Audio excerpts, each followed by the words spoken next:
Hello, नमस्कार। कोविड-19 के इस मुश्किल घड़ी में बच्चों, हम सभी लोग अपने घरों में रहकर कार्य करने के लिए थोड़ा मजबूर हैं।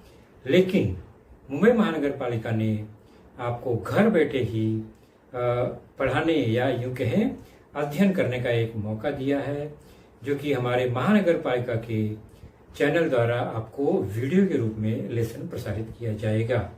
और उस लेसन के जो विषय हैं वो आपके स्क्रीन पर दिखाई देंगे और उसके टॉपिक भी आपको स्क्रीन पर ही दिखाई देंगे।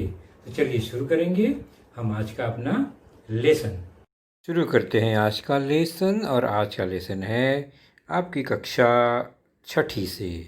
छठी कक्षा में हमारा आज का जो विषय है वह विषय है सामान्य विज्ञान। सामान्य विज्ञान विषय के अंतर्गत हमारा आज का जो पाठ होगा आपके पाठ्य पुस्तक से पाठ 5वां, आसपास के पदार्थ, अवस्थाएं और गुणधर्म, जिसका भाग पहला आज हम देखेंगे। और इसके अंतर्गत हमारा आज का घटक होगा पदार्थ की अवस्था और उन अवस्थाओं पर ऊष्मा का क्या प्रभाव होता है। और मैं हूं आपका वर्चुअल मार्गदर्शक Ajay Kumar Maurya, MCGM virtual classroom Dadar से। तो हमारा आज के प्रमुख घटक कौन से हैं? वह है पदार्थ की अवस्थाएं और उन अवस्थाओं पर ऊष्मा का क्या प्रभाव होता है, उसको हम समझने का प्रयास करेंगे। तो सबसे पहले आसपास के पदार्थ ही देखेंगे और निश्चित है कि आप इन सभी पदार्थों से अवगत हैं, परिचित हैं, जानते हैं। पहला है दूध, दूसरा धुआं, तीसरा है पानी, जिसमें से दूध और पानी जो है वह तरल है, बहता है, प्रवाही है। और गैस जो है वह भी प्रवाहमान है लेकिन तरल नहीं है, उसको हम उड़ेल नहीं सकते हैं। सामान्य भाषा में पानी और दूध को हम पी सकते हैं, हवा को हम खा नहीं सकते, पी नहीं सकते। मतलब पीने वाली चीज़ तरल होगी, खाने वाली चीज़ ठोस होगी, है ना। तो हवा, धुआं इत्यादि। रूप को देखिए, मैं खाद्य पदार्थ की बात नहीं कर रहा हूँ। यह किस रूप में है दूध और पानी, और धुआं किस रूप में है वह ध्यान से देखिए। अब देखिए ये बाकी दो पदार्थ यहाँ दिख रहे हैं। एक है स्पिरिट, जो कि डॉक्टर के पास होता है, अस्पताल में होता है, डिस्पेंसरी में होता है। दूसरा है कोल्ड ड्रिंक, जो कि आम जनरल स्टोर में हमें मिलता है। दोनों ही तरल पदार्थ हैं, यानी द्रव अवस्था में पाए जाते हैं। एक स्पिरिट, दूसरा कोल्ड ड्रिंक। अब ये दो पदार्थ देखते हैं, क्या ये तरल पदार्थ हैं? नहीं, इसको तो हम खा सकते हैं, तोड़ना पड़ेगा। अर्थात पहला है शक्कर, मीठा पदार्थ। दूसरा है नमक, सफ़ेद नमक भी होता है, सिंधा नमक भी होता है, और यह चट्टान वाला नमक भी होता है, खनिज नमक। ये दोनों पदार्थ हम उसको पी नहीं सकते, खाना पड़ता है। ये प्रवाह तरल नहीं है, है ना। तो इसका रूप और पिछले वाले पदार्थों के रूप में अंतर है।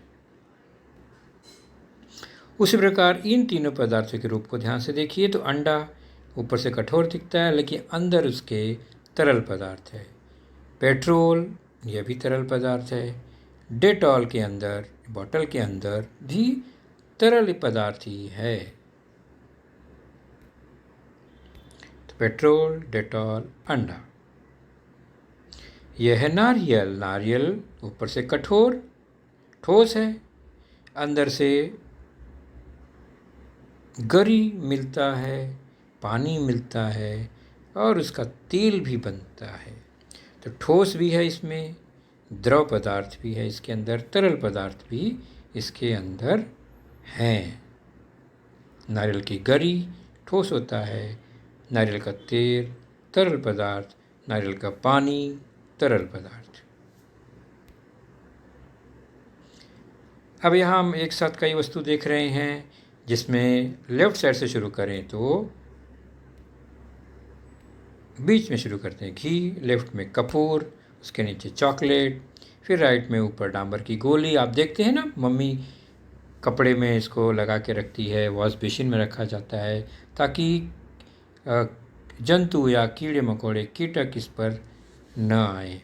और जूस, तरल पदार्थ, तो इसमें कुछ तरल दिख रहे हैं, कुछ ठोस दिख रहे हैं हमें। यहाँ पर हम देखते हैं तो धातु के कुछ अन्य वस्तुएं हैं। यह है बर्तन और कील, दोनों काफ़ी ठोस, बिल्कुल तरल नहीं है। यह है मोम, उसमें बत्ती लगी हुई है तो मोमबत्ती। बत्ती जहाँ जलती है वहाँ के आसपास का मोम जो है तरल रूप में है और नीचे का हिस्सा ठोस रूप में है। अगरबत्ती, पूरा अगरबत्ती ठोस पदार्थ, और जब जलने पर उसमें से जो धुआं निकलता है वह गैस के रूप में होता है।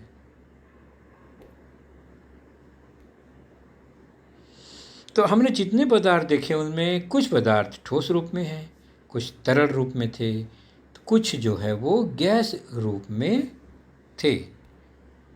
चलिए अब हम पानी को देखते हैं ध्यान से। इस बर्तन में पानी है, तरल रूप में, है ना।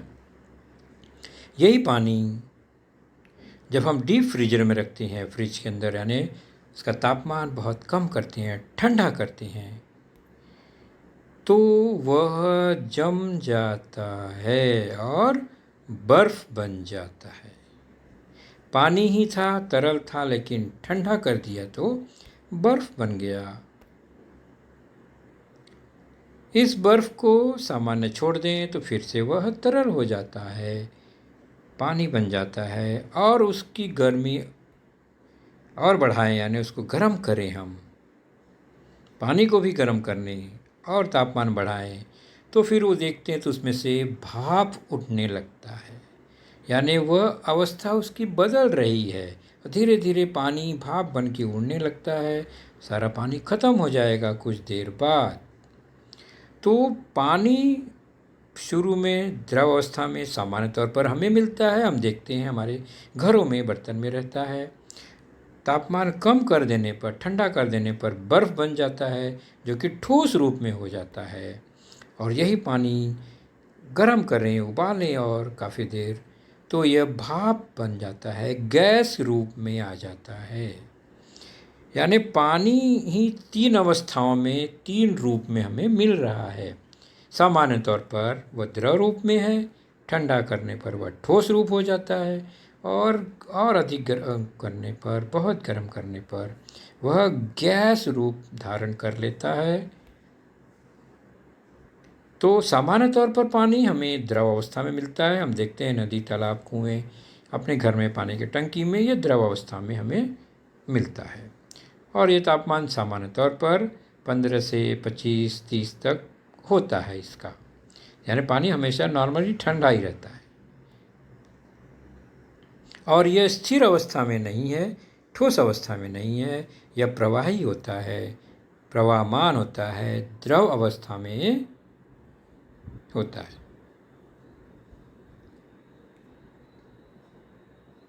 तो यह प्रवाहमान पदार्थ है, ढलान की ओर यह बहता है, प्रवाही पदार्थ है, प्रवाहमान पदार्थ है।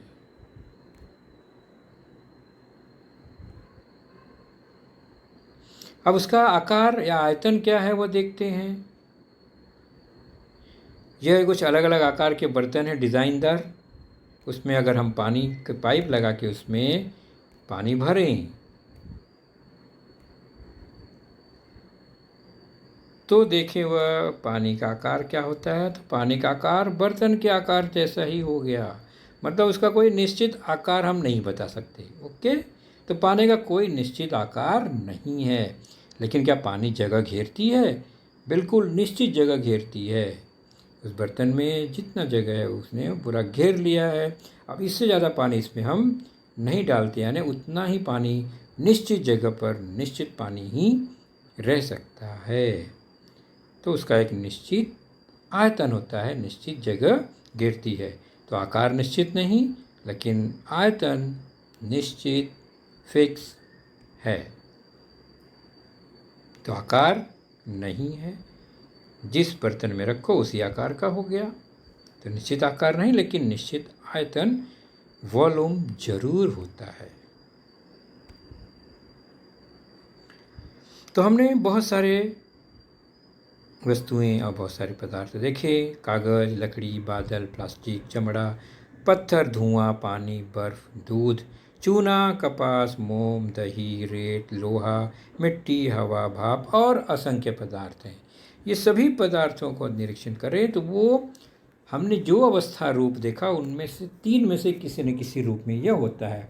या तो वह ठोस रूप में होगा, या तो वो द्रव रूप में होगा, या तो वो गैस रूप में होगा। तो पदार्थ जिसमें पानी का हम उदाहरण लेते हैं तो किन अवस्थाओं में पाया जाता है?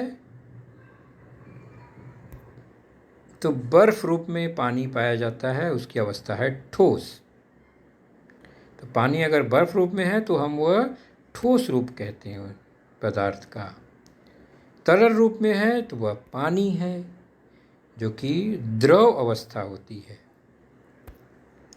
और अगर भाप है तो उसको हम कहते हैं गैस अवस्था। तो अवस्था कितनी होती है पदार्थों की? तीन, ठोस, द्रव, गैस। तो इसीलिए पानी भी पदार्थ है, तो पानी की भी तीन अवस्था है, बर्फ, पानी और भाप। सामान्य तापमान पर पानी, ठंडा कर देने पर बर्फ, गर्म कर देने पर ज़्यादा भाप बन जाता है। तो ध्यान रखिए, पदार्थ की प्रमुख तीन अवस्थाएं हैं। एक होता है ठोस, दूसरा होता है द्रव, तीसरा होता है गैस। सॉलिड, ठोस, लिक्विड, द्रव एंड गैस। तो उसका सबसे अच्छा उदाहरण है बर्फ, जो हम आसानी से देख सकते हैं, देखते भी हैं कि पानी भी तीन अवस्थाओं में हम देखते हैं।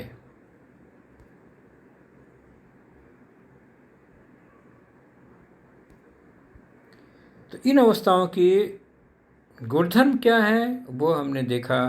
आकार के रूप में, आयतन के रूप में गुणधर्म देखा हमने। तो आपके पाठ्य पुस्तक में पेज नंबर 33 पर एक टेबल बना हुआ है। ठोस, द्रव और गैस पदार्थ की अवस्थाएं हैं और उनका आकार और आयतन के रूप में क्या गुणधर्म है वो देखेंगे। ठोस उदाहरण देखा हमने, लोहे का टुकड़ा, नारियल और बर्फ, ये सब ठोस हैं। पत्थर, प्लास्टिक, पेन जो होती है, कंघी होती है, सब ठोस है। उसका अपना आकार निश्चित है ना। ठोस का आकार निश्चित है, कहीं भी रखेंगे आकार वैसे का वैसे बना रहता है। आयतन भी निश्चित हुआ, निश्चित जगह घेरती है। बालू है, चीनी है, नमक है, उसको कहीं पर गिरा दो तो उसका एक ढेर बन जाता है। तो आयतन निश्चित हो गया। द्रव का क्या गुणधर्म है? उदाहरण है पानी, स्पिरिट, तेल, शरबत, आपने देखा, हाँ, नारियल पानी, कोल्ड ड्रिंक्स, दूध। इसका अपना आकार निश्चित नहीं है, वो जिस बर्तन में होता है उसी बर्तन का आकार हो जाता है। और आयतन लेकिन निश्चित है, वो निश्चित जगह में वो निश्चित ही द्रव आएगा, तो आयतन निश्चित हो जाता है। गैस का क्या गुणधर्म है आकार के मामले में? तो गैस का भी अपना कोई आकार तो है नहीं, जैसे हवा, धुआं, और वो जगह में फैल जाता है। आयतन भी निश्चित नहीं है। कहने का मतलब है कि एक बर्तन में, उसी बर्तन में हम कम गैस डालें, वो फैल जाता है। उसको दबा के हम उतना ही गैस को छोटे बर्तन में भी रख सकते हैं। यानी आयतन भी निश्चित नहीं है। सेम आकार के बर्तन में, पात्र में कम अधिक आयतन वाले गैस को भरा जा सकता है। पानी के लिए ऐसा नहीं है। पानी एक बार भर गया तो उससे ज़्यादा पानी उसमें हम नहीं भर सकते। गैस अगर हमने छोड़ दिया तो फैल जाएगा, हमें लगेगा भर गया, लेकिन हम दबाव डालेंगे तो गैस और भी उसमें भरा जा सकता है।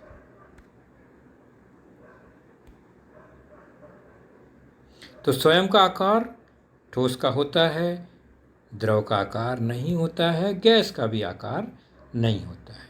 आकार के मामले में ठोस का निश्चित आकार है, द्रव और गैस का निश्चित आकार नहीं है।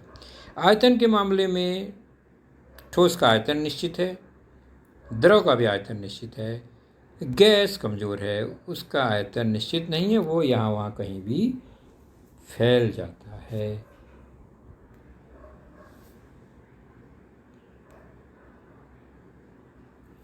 तो ये रहे आसपास के पदार्थ, उनकी अवस्थाएं, 3 अवस्थाएं, ठोस, द्रव और गैस। इन अवस्थाओं पर ऊष्मीय ऊर्जा, गर्मी का क्या प्रभाव होता है? तो गर्मी कम है, अधिक है, ठंडा है, कोई पदार्थ गर्म है, इसको हम नापेंगे कैसे?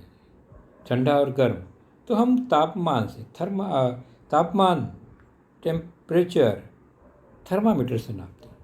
गर्म और ठंडा जो रूप है वह तापमान होता है, ना ताप का मान, गर्मी का मान, कितना गर्म है कितना ठंडा है।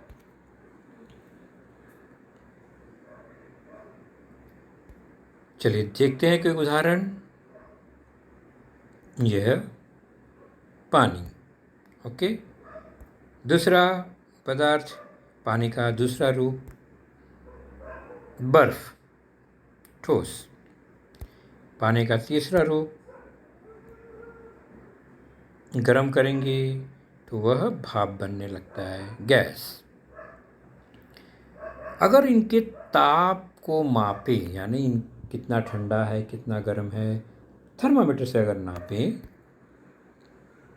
तो पानी, बर्फ और भाप का तापमान अलग अलग मिलेगा।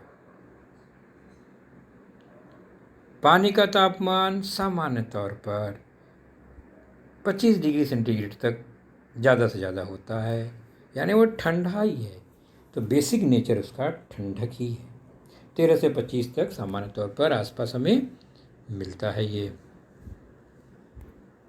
बर्फ़ का तापमान, यानी पानी बर्फ़ कब होगा? जब उसका तापमान 0 डिग्री तक पहुंच जाता है, 0 डिग्री 0 अंश सेंटीग्रेड। तो बर्फ़ का तापमान 0 अंश सेंटीग्रेड होता है। और पानी को गर्म करते करते उसका तापमान अगर हम बढ़ाते बढ़ाते 100 अंश सेंटीग्रेड तक ले जाएं तो वह अपना रूप बदल देता है। पहले पानी से, बर्फ़ से पानी से फिर वो भाप बन जाता है 100 अंश सेंटीग्रेड पर। तो 3 विभिन्न तापमान पर पानी का अलग अलग रूप आप देखते हैं। यानी तापमान बढ़ गया तो पानी, द्रव जो है वो गैस बन जाता है। ठोस जो है द्रव बन जाता है तापमान बढ़ने पर। ठीक उसी प्रकार भाप का तापमान कम करें तो वह द्रव बन जाएगा, द्रव का तापमान कम करें तो वह बर्फ या ठोस बन जाता है।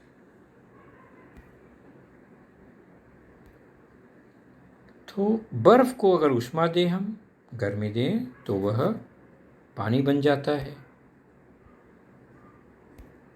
और फिर पानी को ठंडा करें तो वो बर्फ बन जाता है। ये चक्र चलता रहता है, ये आप जानते हैं अच्छी तरह से।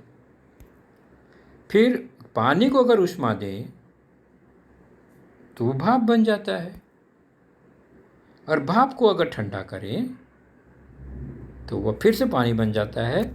उसका सबसे बढ़िया उदाहरण बारिश है ना। समुद्र का पानी भाप से फिर बारिश में बदल जाता है। आपने बर्तन देखा होगा, गर्म पानी के ऊपर अगर टोप के ऊपर ढक्कन रख दे थोड़ी देर बाद तो वो भाप से पानी की बूंदें वहाँ बन जाती हैं। तो यह चक्र भी चलता रहता है। तो गर्मी देने पर बर्फ पानी, पानी को गर्मी दिया, उष्मा दिया तो भाप बन गया, भाप को ठंडा किया तो पानी बन जाता है, पानी को और ठंडा किया तो वो बर्फ बन जाता है। तो यहाँ पर पानी का रूपांतरण होता है उष्मा के देने से और उष्मा के लेने से। उसी प्रकार सभी ठोस को अगर हम उष्मा दें अलग अलग तापमान पर, वह द्रव में बदल जाता है और फिर द्रव रूप को ठंडा करें या उष्मा कम करें तो वह ठोस में बदल जाता है। और द्रव को और अधिक गर्म करें, उष्मा बढ़ाते जाएं, तापमान बढ़ाते जाएं तो वह गैस रूप में आ जाता है। और गैस रूप को ठंडा करें तो फिर से वह द्रव रूप में आ जाता है। ये सामान्य गुणधर्म है पदार्थों के। विशेष पदार्थ में अलग अलग गुणधर्म हो सकते हैं, लेकिन सामान्य तौर पर सभी पदार्थ का यह एक विशेष गुणधर्म है। तो ऊष्मा पाकर पदार्थ में की अवस्था में परिवर्तन हो जाता है और ऊष्मा देने पर जो गर्मी मिलती है, लेने पर जो गर्मी कम होती है, उसके मान को मापने के लिए तापमापी का उपयोग करते हैं। कितना गर्म कितना ठंडा यह तापमापी से ही मापते हैं। तो ऊष्मा देने पर पदार्थ गर्म होने लगता है, अर्थात उसका तापमान बढ़ता है और उसको नापने के लिए हम अलग अलग तरह के तापमापी का उपयोग करते हैं। तो ये आजकल के डिजिटल थर्मामीटर तापमापी हैं, जो कि एक है जो पारे की गुंडी से तैयार होता है ना, गुंडी में पारा रखा होता है, वह पारा कम ज़्यादा होता है और उसको वह मापता है। और एक है शुद्ध रूप से डिजिटल है, मतलब उसमें कोई लिक्विड पदार्थ नहीं है, वह केवल रेडिएशन द्वारा, विकिरण द्वारा ही तापमान को पकड़ लेता है बिना स्पर्श किए।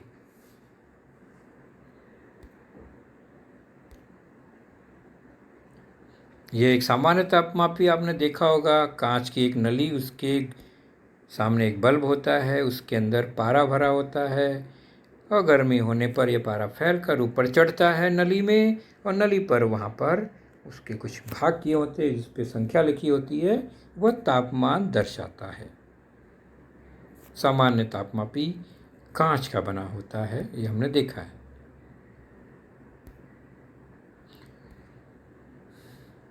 हाई रेंज यानी 0 से माइनस से लेके प्लस तक तापमान मापना हो तो अलग अलग प्रकार के तापमापी बनाए जाते हैं आवश्यकता अनुसार। यह भी एक तापमापी है जिसमें आपने देखा एक गोल गुंडी यानी बॉल है, उसके अंदर पारा भरा होगा, वह पारा ऊष्मा पाकर कांच की नली में फैलता है और पारा ऊपर चढ़ता है। जहाँ पर रुक जाएगा उसके ताप को उसके बगल में लिखी गई संख्या से हम मैच करते हैं, नोट कर लेते हैं।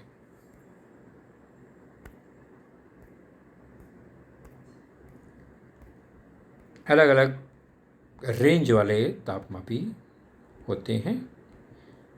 उसकी इकाई है डिग्री सेंटीग्रेड या डिग्री सेल्सियस और दूसरी इकाई है डिग्री फ़ारेनहाइट, अंश फ़ारेनहाइट। इस पर हमें ज़्यादा चर्चा नहीं करनी है।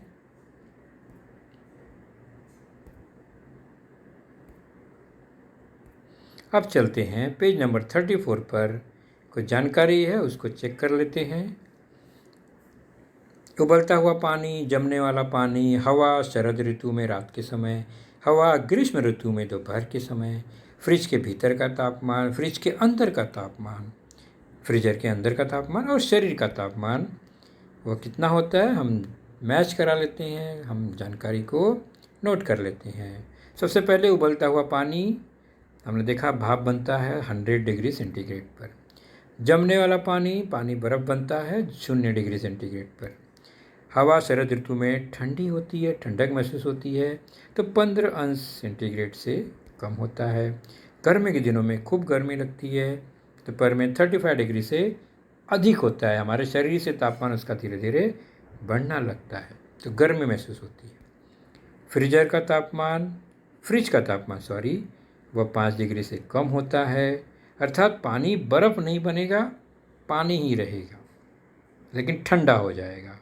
फ्रीजर के अंदर का तापमान 0 से काफ़ी नीचे माइनस है, तो वह पानी बर्फ़ बन जाता है। और सामान्य तापमान जो होता है हमारे शरीर का स्वस्थ लगभग 37 डिग्री सेंटीग्रेड 97 डिग्री फ़ारेनहाइट के आसपास होता है। इतना तापमान हो तो हम मानेंगे कि हम में बुखार नहीं है, हमारा शरीर नॉर्मल है। उसी प्रकार आपके पाठ्य पुस्तक में एक खेल दिया गया है पेज नंबर 41 पर। उसमें हमें अवस्था को लिखना है, दिए गई घटना को पढ़कर। स्वाध्याय में है ये पेज नंबर 41 पर, पहला ही स्वाध्याय है। एक कहानी है, उसमें कोष्ठक के बगल में पदार्थ का नाम है, उसकी अवस्था को हमें लिखना है। जैसे सूर्य के प्रकाश वाले दिन पार्क में रिया और गार्गी गेंद, तो गेंद क्या है?